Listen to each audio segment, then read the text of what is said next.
Hello बच्चों, क्या हाल चाल है? बढ़िया। चलो देखो, लास्ट क्लास में अपन ने पढ़ा था आदर्श और अनादर्श विलयन के बारे में पढ़ा था और स्थिरपाती मिश्रण के बारे में पढ़ा था। अब अपन लोग नेक्स्ट पढ़ रहे हैं अणुसंख्यक गुणधर्म। नेक्स्ट है अपने पास में अणुसंख्यक गुणधर्म। देखो, जैसे कि नाम से ही पता चल रहा है, अणुसंख्यक गुणधर्म कॉलिगेटिव प्रॉपर्टी। क्या होता है, नाम से क्या पता चलता है? अणुसंख्यक गुणधर्म क्या होते हैं कि वे गुणधर्म जो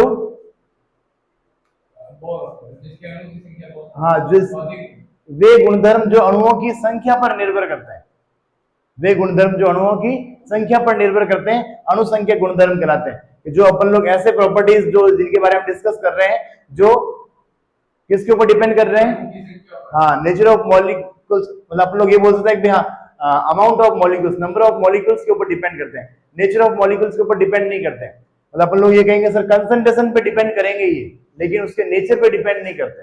इसका मेन पॉइंट है कि अणुसंख्यक गुणधर्म जो कॉलिगेटिव प्रॉपर्टी होती है वो जो भी सॉल्यूट सॉल्वेंट डाला है अपने उसके नेचर पे डिपेंड नहीं करता है। तो पहले तो इसकी डेफिनेशन लिख लो एक कि वे गुणधर्म जो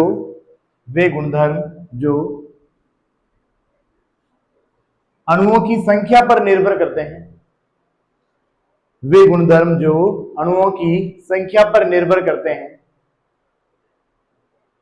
अणुसंख्यक गुणधर्म कहलाते हैं।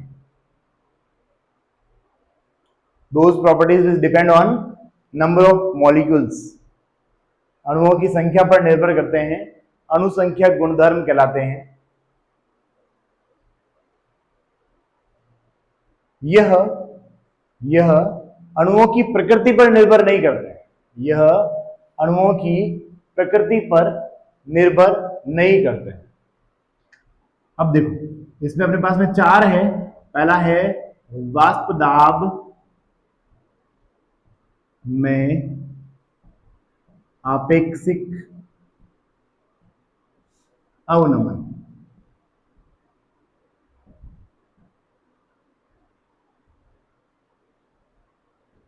रिलेटिव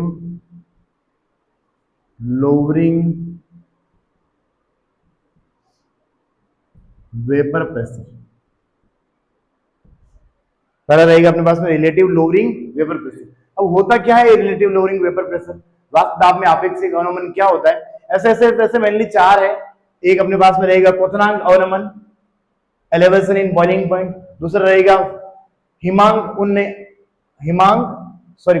उन्नयन, एलिवेशन इन बॉइलिंग पॉइंट, और हिमांक अवनमन, डिप्रेशन इन फ्रीजिंग पॉइंट। और लास्ट में आएगा अपने पास में ऑस्मोटिक एंड ऑस्मोटिक प्रेशर, परासरण एंड परासरण दाब। तो ये चार कॉलिगेटिव प्रॉपर्टी पढ़नी है अपने को। उसमें पहले अपने पास में वाष्प दाब में आपेक्षिक अवनमन।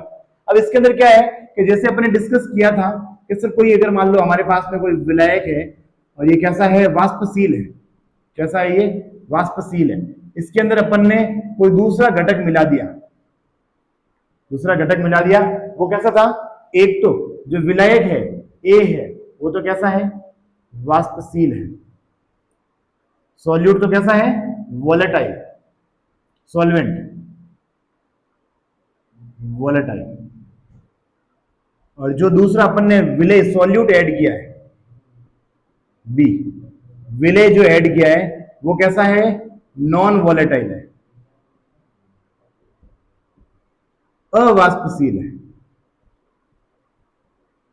देखो, जब अपन लोग क्या कह रहे हैं, जब अपन लोग दूसरा कोई पदार्थ इसके अंदर ऐड करते हैं, सर वाष्पशील के अंदर अवाष्पशील ऐड करते हैं तो वाष्प दाब क्या हो जाता है? बढ़ेगा या घटेगा? घट जाता है। वाष्प दाब क्या हो जाएगा? अरे सिंपल सा है ना, देखो ना फिर ये ऐसा है अपने पास में, जब अपन इसके अंदर डाल दिए तो इसके अंदर अवाष्पशील अणु भी यहां पर स्थित है। अगर अवाष्पशील अणु भी स्थित है तो क्या हो जाएगा? सर इसकी वजह से इसकी सतह, वाष्पन होने की सतह क्या हो जाएगी? कम हो जाएगी, और वाष्प दाब क्या हो जाएगा? कम हो जाएगा। तो इसकी गणना करने के लिए अपने पास में ये जो वाष्प दाब में कमी होती है इसी को कहा गया है वाष्प दाब में आपेक्षिक अवनमन। ठीक है, अब पढ़ते कैसे? अपने पास में क्या है? अपने को पता है कि राउल्ट नियम अनुसार, राउल्ट नियमानुसार, अकॉर्डिंग टू राउल्ट्स लॉ, क्या होता है ये, इसके अपनों को पता है कि P प्रोपोर्शनल टू क्या होता है, X। राउल्ट ये तो कहता है P समानुपाती X होता है, तो अपने को P1 समानुपाती किसको हो गया, X1, और P1 is equal to P1 node X1 और P2 नोड X2। अपने को पता है कि चूंकि P2 इक्वल टू क्या हो गया, P2 नोड क्या हो गया, 0, क्योंकि ये कैसा है, अवाष्पशील है, नॉन वॉलेटाइल है। कैसा है ये, नॉन वॉलेटाइल। तो टोटल P इक्वल टू कितना हो गया, P1 प्लस P2 होना चाहिए था, लेकिन यहां पर अपन लोग क्या कहेंगे सर, P1 प्लस P2, लेकिन P2 तो 0 हो गया, तो P इक्वल टू कितना हो गया, P1, इतना ही रहा। तो वाष्प दाब में क्या हो गया सर, वाष्प दाब पे टोटल के इक्वल नहीं रहेगा, जो P1 का वाष्प दाब है वही किसका रहेगा, कुल विलियन का वाष्प दाब रहेगा। P1 का वाष्प दाब ही विलियन का वाष्प दाब, P2 तो 0 हो गया ना, P2 तो पहले 0 हो गया, तो जो P1 का वाष्प दाब है वो किसका वाष्प दाब होगा, उस विलियन का वाष्प दाब होगा। अब अपन लोग देखते हैं सर, हमारे पास में पहले वाष्प दाब कितना था, P1 नोड, पहले वाष्प दाब कितना था, इसका वाष्प दाब जो था वो कितना था, P1 नोड, और जब बाद में जब विलियन बन गया तब वाष्प दाब कितना आया अपने पास में, P1, यही आया। तो अपन लोग क्या कहेंगे कि वाष्प दाब में अवनमन, रिलेटिव लोअरिंग वेपर प्रेशर क्या हो जाएगा, डेल्टा P इक्वल टू, पहले कितना था P1 नोड, बाद में कितना हो गया P1, तो कमी कितनी हुई, इतनी कमी हुई। अब अपने को पता है कि sir delta P equal to P1 naught minus P1 की वैल्यू क्या रही, ये रही देखो, P1 नोड X1, यही है। यहां से P1 को कॉमन ले लेंगे, delta P equal to P1 naught, यहां से क्या हो 1 माइनस X1, ये हो गया। अब ये बताओ 1 माइनस X1 क्या होता है, क्या होता है, अरे मोल भिन्न में पड़ा होगा ना, X1 plus X2 equal to क्या होता है, कितना होता है, 1 होता है। मोल भिन्न में डिस्कस नहीं किया था अपने ये, तो अपने पास में डेल्टा P इक्वल टू क्या हो गया, P1 नोड X2। क्यों ऐसा, क्योंकि 1 माइनस X1 इक्वल टू कितना हो गया, X2 के हो गया। तो ये अपने पास में एक नया फॉर्मूला तैयार हो गया है कि delta P equal to P1 naught X2। तो अपन लोग क्या कह रहे हैं, ये आ गया अपने पास में delta P equal to P1 naught X2, यहां तक ठीक है। अब X2 की वैल्यू चाहिए अपने को, तो X2 वैसा होता क्या है, देखो डेल्टा P कितना होता है, ये रहा, यहां पे डेल्टा P रहा, P1 naught minus P1, X2 का मान चाहिए तो P1 को नीचे भेज दूं, ये हो गया मेरे पास में P1 नोड इक्वल टू कितना हो गया, X2 का मान चाहिए था, P1 को इसके नीचे भेज दिया, डेल्टा P का मान रख दिया। अपने को पता है कि sir P1 naught minus P1 upon P1 naught, X2 का मान कितना होता है, N2 upon N1 plus N2, जिस घटक के मोल बटा विलियन के कुल मोल। तो अपने पास में ये क्या आ गया, अपने पास में एक नया फॉर्मूला बन गया, इसको क्या कहते हैं, वाष्प दाब में अपेक्षिक अवनमन कहते हैं, समझ गए। तो छाप दो इसको फटाफट, पूरा डायग्राम बना के पूरा छाप दो इसको।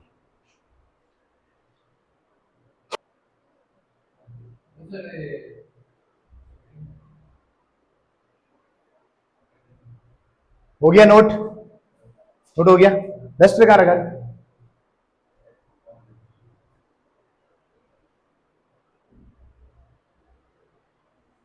नेक्स्ट देखो, ये तो था अपने पास में पहली प्रॉपर्टी थी, क्वालिटेटिव प्रॉपर्टी फर्स्ट थी, अनुसंज्ञिक गुणधर्म वाष्प दाब में अपेक्षिक अवनमन। दूसरा है अपने पास में क्वथनांक उन्नयन, क्या रहेगा ये, एलिवेशन इन बॉइलिंग पॉइंट।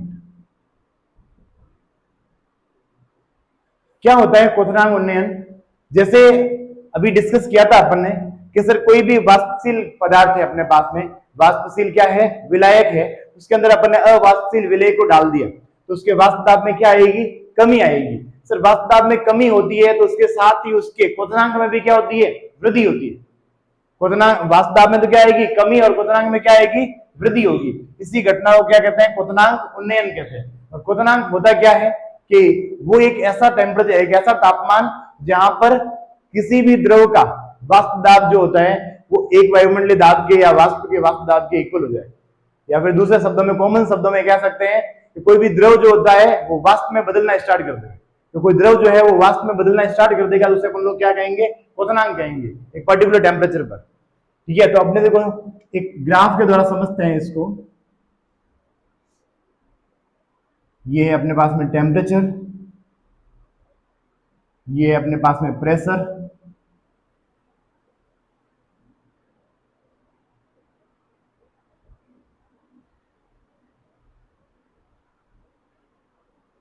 ये अपने पास में कोई विलायक है, इसका दाब है P1 नोड। कितना है, P1 नोड। सर ये शुद्ध अवस्था में है जब इसका दाब कितना है, P1 नोड। अब अपन ने क्या कर दिया, इसके अंदर दूसरा अवाष्पशील पदार्थ मिलाया, इसका दाब क्या हो गया, कम हो गया, P हो गया। किस दाब क्या हो गया, इसका कम हो गया। अब अपन लोग ये बोल रहे हैं कि सर ये इसका दाब है, यहां तक अगर मान लो कोई घटक पहुंचता है तो वो क्या होने लग जाएगा, वाष्पीकृत होने लग जाएगा।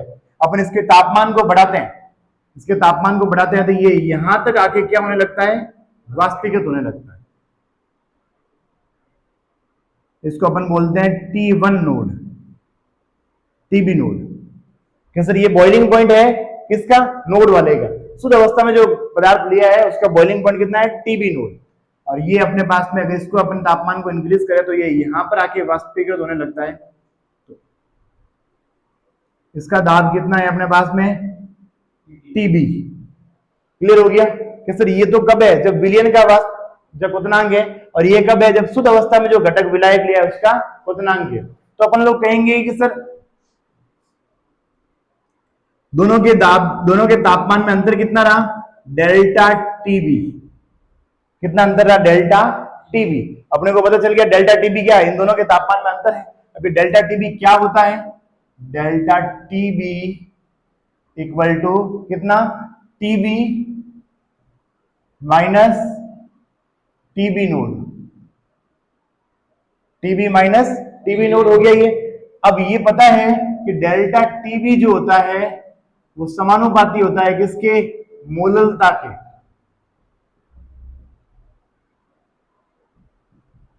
मोलेलिटी के समानुपाती होता है। टीबी जो समानुपाती किसको होता है, मोललता के समानुपाती होता है। अपन लोग क्या कह रहे हैं कि delta TB is equal to K B M. K B क्या हो गया यहां पे, क्वथनांक उन्नयन स्थिरांक, क्वथनांक उन्नयन स्थिरांक। हाँ के बी, के हो गया ये ना, कि एक स्थिरांक है, इसको कांस्टेंट बोल दिया गया, समानुपाती को हटाने के लिए अपने के भी लगा दिया। और ये क्या है, क्वथनांक उन्नयन स्थिरांक। क्वथनांक उन्नयन पढ़ रहे हैं ना, इसलिए क्वथनांक उन्नयन स्थिरांक के बॉइलिंग पॉइंट एलिवेशन कांस्टेंट, इसको लिख देंगे बॉइलिंग पॉइंट एलिवेशन कांस्टेंट। ठीक है, ये अब गया। अब इसकी अगर मान लो इसको पूछ ले अपने को कि सर इसकी यूनिट क्या होती है, तो के की यूनिट होती है केल्विन किलोग्राम पर मोल, केल्विन किलोग्राम पर मोल। ठीक है, अब यहां देखो मोलिलिटी, मोललता क्या होती है, सूत्र पता है मोललता का, बताओ। डेल्टा टीबी बराबर, हाँ डब्ल्यू बी बटा एम बी। अरे मोललता चाहिए, डब्ल्यू ए विलायक का भार बटा, हाँ 1000 कर दो। ये अपने पास में सूत्र आ गया। क्या सर ये अपने पास में एक नया सूत्र बन गया है। अब यहां से अगर मान लो अपने को डब्ल्यू बी चाहिए तो बाकी सबको उधर भेज दो, क्योंकि सर यहाँ पे डब्ल्यू बी चाहिए। अगर मान लो कभी कभी ऐसा होता है डब्ल्यू बी का मान पूछ ले तो क्या कर देंगे, डब्ल्यू बी को इधर रखेंगे, बाकी सबको उधर भेज देंगे। तो क्या आ जाएगा, delta T B into M B into WA/KB into 1000। समझ गए क्या क्या होता है, पता चली गया ये अपने को एम मोललता होती है। अब देखो थोड़ा ये ध्यान देना है, एक प्रयोगों द्वारा ये पता चला है कि अगर मान लो केबी की गणना अपने को करनी पड़े तो एक नया सूत्र दिया गया है, एम आर टीबी नोड का square upon 1000H delta H। ठीक है, एम क्या है यहां पे, जो भी विलायक लिया गया है उसका द्रव्यमान, आर क्या है यहाँ पे गैस कांस्टेंट, एम को ऐसे M1 लिख दो, M1 क्या है विलायक का द्रव्यमान, mass of solvent, solvent, R क्या है gas constant, gas constant, TB naught तो अपने को पता ही है कि किसका, शुद्ध अवस्था में जब विलायक है अपने पास में तो उसका क्वथनांक हो गया। डेल्टा एच क्या होता है 1000 होता है, डेल्टा एच क्या हो गया वाष्पन की एंथैल्पी,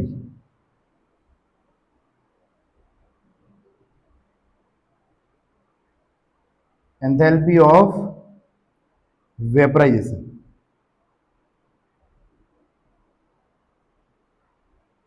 ठीक है, तो ये अपने पास में क्या हो गया क्वथनांक उन्नयन हो गया। क्लियर हो गया क्वथनांक उन्नयन। अब एक बार फटाफट क्या कर लो, पहले तो इसकी डेफिनेशन लिख दो ऐसे कि जब किसी विलायक के अंदर एक अवाष्पशील विलय को घोला जाए तो उसके वाष्प दाब में क्या आ जाती है कमी आ जाती है और उसके क्वथनांक में क्या हो जाती है वृद्धि हो जाती है, इसे क्वथनांक उन्नयन कहा जाता है। और फिर ये पूरा का पूरा छाप दो, फटाफट छाप दो इसको।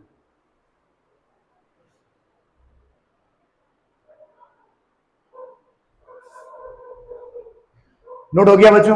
अब देखो दो अनुसंख्यक गुणधर्म पढ़ लिया अपन ने, पहला अपन ने पढ़ा था वाष्प दाब में आपेक्षिक अवनमन रिलेटिव लोअरिंग वेपर प्रेशर, और दूसरा अपन ने पढ़ लिया था क्वथनांक उन्नयन एलिवेशन इन बॉइलिंग पॉइंट। तो ये दो अपने पास में अनुसंख्यक गुणधर्म हो गए हैं। अब एक नेक्स्ट जो थर्ड गुणधर्म रहा अपने पास में वो क्या है हिमांक अवनमन, हिमांक में कमी, कि अगर मान लो ऐसी ऐसी कंडीशन आएगी लेकिन अपन लोग क्या करेंगे हिमांक के लिए क्या करते हैं तापमान को क्या करते हैं कम करते हैं, तो अपन जैसे तापमान को कम करेंगे तो अपने पास में क्या आ जाएगा हिमांक एक मिल जाएगा अपने को, जो भी द्रव लिया गया वो क्या हो जाएगा जमने लग जाएगा, तो उसे अपन लोग क्या कहेंगे हिमांक कहेंगे। और लास्ट में अपने पास में आएगा परासरण एंड परासरण दाब।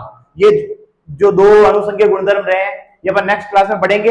और दो अनुसंख्यक गुणधर्म के बाद में एक लास्ट में एक टॉपिक रहेगा अपने पास में एबनॉर्मल मोलर मास, असामान्य मोलर द्रव्यमान। तो ये दो एक क्लास का अपना ये चैप्टर रहा है, फिर ये चैप्टर अपना फिनिश हो जाएगा। ठीक है, बाकी अपन नेक्स्ट क्लास में डिस्कस करेंगे। ओके।